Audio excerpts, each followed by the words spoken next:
So hey guys, this is Preeti. Welcome to my channel reasoning shop. सभी को मेरी तरफ से नमस्ते, राम राम, हेलो, सत श्री अकाल, आदाब एंड गुड आफ्टरनून स्टूडेंट्स। आज की वीडियो बहुत ही ज़्यादा स्पेशल होने जा रही है। आज की क्लास का टॉपिक है एनालॉजी, जिसको हिंदी में कहा जाता है समानता। आप सबने इसको सिलेबस में भी पढ़ा होगा। सिलेबस में इसका नेम है सिमिलैरिटीज। ठीक है, एनालॉजी एंड सिमिलैरिटीज। ठीक है, एक ही बात है। सादृश्यता और समानता दोनों कहा जाता है। इससे पहले मैं इसकी एक वीडियो बना भी चुकी हूँ, उसका जो है लिंक डिस्क्रिप्शन में मैं दे दूंगी। मैंने आपको समझाया था एनालॉजी के क्वेश्चन किस तरीके से किए जाते हैं। एस्टेट 2024 पीजीटी, टीजीटी, पीआरटी तीनों लेवल के लिए ये रीजनिंग की क्लास है। चलिए हम क्वेश्चन को डिस्कस कर लेते हैं। तो सबसे पहला क्वेश्चन जो है स्क्रीन पर लिखा है कि जो जर्मनी है, जर्मनी का जो संबंध है वो बर्लिन के साथ है। तो आपने बताना है कि हंगरी का जो संबंध है वो किसके साथ होगा। ये आपका क्वेश्चन है। ठीक है, तो ये देखा जाए तो ये क्वेश्चन रीजनिंग का कम, एक तरीके से जीके का क्वेश्चन ज्यादा है, जिसके बीच में आपसे कुछ नॉलेजेबल पूछा जा रहा है कि हंगरी का जो संबंध है वो बर्लिन के साथ है। अब देखो, हंगरी की जो राजधानी होगी, जर्मनी की जो राजधानी होगी वो बर्लिन होगी। ठीक है, उसी तरीके से आपसे पूछा है कि जो हंगरी है उसकी कैपिटल क्या होगी। तो इसके लिए आपको ऑलरेडी पता होना चाहिए कि हंगरी का जो जर्मनी है उसका बर्लिन के साथ क्या रिलेशन है। अगर आपको यही नहीं पता होगा कि इसकी ये कैपिटल है तो सीधी सी बात है, अब हंगरी के बारे में भी नहीं बता सकते, तो आपका यहाँ से एक नंबर खत्म हो जाएगा। ठीक है, तो तभी कह रही हूँ जर्मनी का संबंध बर्लिन, मतलब ये इसकी कैपिटल हो गई। इसी तरीके से हंगरी की कैपिटल क्या है? Hungary is a country. ठीक है, दिस इज बुडापेस्ट। ठीक है, Budapest is the capital of Hungary. ठीक है, समझ में आ रही है बात अच्छे से जो भी मैं बता रही हूँ। ठीक है, वैसे इसके ऑप्शंस दिए थे, बुडापेस्ट है, जकार्ता है, पेरिस है, सुवा है, और ये इसका final answer. Is it clear? ठीक है, चलिए इसी के साथ बढ़ते हैं हमारे नेक्स्ट क्वेश्चन की तरफ। इसी तरीके से आपके PYQs में भी क्वेश्चन आए हुए हैं कि पृथ्वी का जो संबंध है वो अक्ष के साथ है, तो बताएं कि पहिए का संबंध किसके साथ है। तो ये सारे क्वेश्चन सेम ही है। ठीक है, नेक्स्ट है तापमान जो है, टेम्परेचर तापमान, उसका जो संबंध है वो थर्मामीटर के साथ है। अब देखा जाए तो ये साइंस से संबंधित क्वेश्चन है। ठीक है, इसका संबंध थर्मामीटर के साथ है। तो करंट का संबंध किसके साथ होगा? ठीक है, करंट। ठीक है, अब इसका संबंध पूछा है। अब इसका जो ऑप्शन में दिया है एममीटर।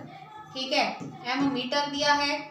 उसके बाद नेक्स्ट दिया है वायुदाब मापी को इंग्लिश में कहा जाता है बैरोमीटर।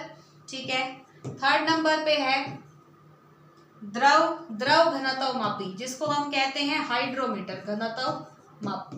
और इसी तरीके से फोर्थ ऑप्शन जो आपका दिया है वो है श्रवण मीटर, मतलब जिसको हम कहते हैं ऑडियोमीटर। ठीक है, तो सीधी सी बात है, जो आपका तापमान है वो किससे मापा जाता है? थर्मामीटर से। इसी तरीके से जो आपका करंट है वो किससे मापा जाता है? तो जो आपका करंट है वो किससे मापा जाता है? अम्मीटर से। देखा जाए तो ये जनरल नॉलेज बेस्ड क्वेश्चन है। इसमें 3 टाइप के क्वेश्चन आते हैं आपके, अल्फाबेटिकली भी आते हैं, न्यूमेरिकल्स तो बहुत ज्यादा आते हैं, और जीके बेस्ड भी क्वेश्चन आते हैं। ठीक है, आई होप सबको अच्छे से समझ में आ रहा होगा जो भी मैं आप सबको समझा रही हूँ। ठीक है, क्लियर है? चलिए इसी के साथ बढ़ते हैं हमारे नेक्स्ट क्वेश्चन की तरफ, क्वेश्चन नंबर 3। ठीक है, क्वेश्चन नंबर 3 चलिए देखते हैं। क्वेश्चन नंबर 3 इन्होंने लिखा है AFI का जो संबंध है वो M के साथ है। ठीक है, उसके बाद ये लिख रहे हैं ADD का जो संबंध है वो L के साथ है। तो आपने बताना है कि ABA का संबंध किसके साथ होगा। Your options are I, K, N and O। ये 4 ऑप्शन आप सभी के सामने स्क्रीन पर दिए हैं। अब यहाँ पर आप ये देखो इनका बनने का क्या रिलेशन है, ये पहले आपको देखना होगा। इसका मतलब ये कि इनकी प्लेस वैल्यू, जैसे कि ये 1 नंबर पे है, ठीक है, ये 6 पे है, ये 9 पे है। अब आपको पता है ये 13 है, तो सीधा सीधा पता चल रहा है कि 13 का रूट है, 13 का स्क्वायर है 169। ठीक है, इसी तरीके से 144 है, इसका रूट करेंगे तो L 12 नंबर पे आता है, तो ये इसका रूट है, स्क्वायर है। ठीक है, इसी तरीके से 1 है, ये 2 है, ये 1 है, तो इसका रूट करेंगे तो यहाँ पर क्या आएगा? 11। और 11 नंबर पे हमारा लेटर कौन सा होता है? मेन बात वो होता है हमारा K। आंसर क्या आएगा? Option number 2। ठीक है, समझ में आ रहा है सबको अच्छे से, बढ़िया से कैसे किया जा रहा है क्वेश्चन को, ठीक है। इसी तरीके से नेक्स्ट क्वेश्चन की तरफ चलते हैं। इसके जितने क्वेश्चन करो प्रैक्टिस उतने कम है। चलिए नेक्स्ट क्वेश्चन की तरफ फोकस करते हैं। नेक्स्ट क्वेश्चन आपके सामने दिया है भाई, 123 है इज इक्वल टू 13 का स्क्वायर है। उसी तरीके से आपको बताना है कि 178 इज इक्वल टू क्या होगा, ठीक है। यहाँ पर आपको ऑप्शंस दिए हैं 18 की पावर 7, 17 की पावर 5, 87 की पावर 2 और 81 की पावर 7, ठीक है। अब यहाँ पर थोड़ा सा ध्यान से देखिएगा, यहाँ पर क्या हो रहा है आपकी आंखों के सामने, ध्यान से देखिए। यहाँ पर कोई 13 का स्क्वायर 169 नहीं आ रहा है। यहाँ पर क्या हो रहा है, ये जो 1 है इन्होंने यहाँ ले लिया, ये 3 यहाँ ले लिया, जो बीच वाला 2 है ये टॉप पे चला गया। बस ये जो क्वेश्चन है ना बिल्कुल इलॉजिकल क्वेश्चन है, इसका कोई लॉजिक नहीं है, ठीक है।